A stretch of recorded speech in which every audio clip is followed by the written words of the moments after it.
Hi friends, welcome to employees pensions news. Friends, ఇప్పుడే అందిన వార్త. ఈపీఎఫ్ఓ పెన్షనర్లకు గుడ్ న్యూస్. ఈ పథకం ద్వారా అనేక బెనిఫిట్స్. వివరాలు అయితే వీడియోలో తెలుసుకుందాం. వీడియోని ఎక్కడ స్కిప్ చేయకుండా కంప్లీట్గా చూడండి. వీడియో కానీ మీకు నచ్చినట్లయితే మన ఛానల్ని సబ్స్క్రైబ్ చేసుకోండి. అదేవిధంగా లైక్ చేయడం మాత్రం మర్చిపోకండి. ఇంకా వివరాల్లోకి అయితే వెళ్ళిపోదాం. ఉద్యోగుల ప్రొవిడెంట్ ఫండ్ ఆర్గనైజేషన్ నుంచి కీలక అప్డేట్ వచ్చింది. ఈ క్రమంలో తాజాగా ఈపీఎఫ్ఓకి ఉద్యోగుల డిపాజిట్ లింక్డ్ ఇన్సూరెన్స్ పథకాన్ని లింక్ చేయనున్నట్లు తెలిపింది. ఈ మార్పులను ఈపీఎఫ్ సభ్యులు మరణించిన సందర్భంలో వారి కుటుంబాలకు ఆర్థిక భరోసా కల్పించే ఉద్దేశంతో తీసుకున్నారు. ఫిబ్రవరి 28, 2025న జరిగిన సమావేశంలో ఈ సవరణలను ప్రకటించారు.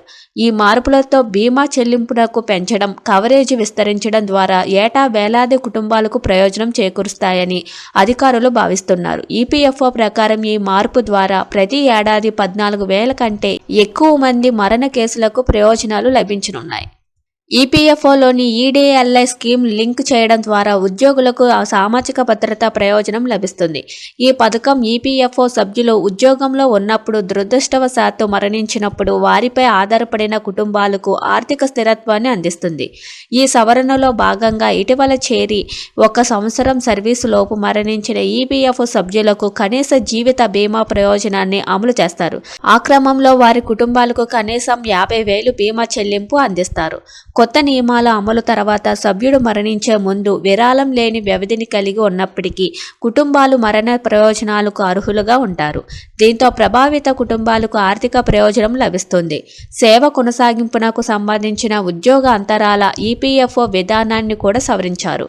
పాత నిబంధనల ప్రకారం ఉద్యోగ సమయంలో వారాంతరం లేదా సెలవు వంటి స్వల్ప ఉపాధి అంతరం కూడా వారి కుటుంబాలకు ప్రయోజనాలు పొందకుండా అనర్హులను చేస్తుంది.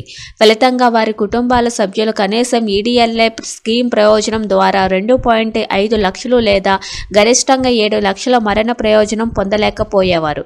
కానీ ఇప్పుడు 1 సంవత్సరం నిరంతరం సేవ అవసరం లేదని వెల్లడించారు. ఈపీఎఫ్ఓ ద్వారా ఈడీఎల్ఐ మరణ ప్రయోజనంలో ఇటీవలి సర్దుబాటు ఉద్యోగ అంతరాల సమయంలో సేవ కొనసాగింపు సమస్యను కూడా పరిష్కరిస్తుంది. కొత్త నియమం ప్రకారం 2 ఉద్యోగ సమయాల మధ్య 2 నెలల వరకు విరామం నిరంతరం సేవగా గుర్తించబడుతుంది. ఇది ఈడీఎల్ఐ ప్రయోజనాలకు అర్హతను హామీ ఇస్తుంది. ఈ విధంగా అనేక మంది సభ్యులు ఈడీఎల్ఐ ప్రయోజనాలను అర్హతను సాధించవచ్చు.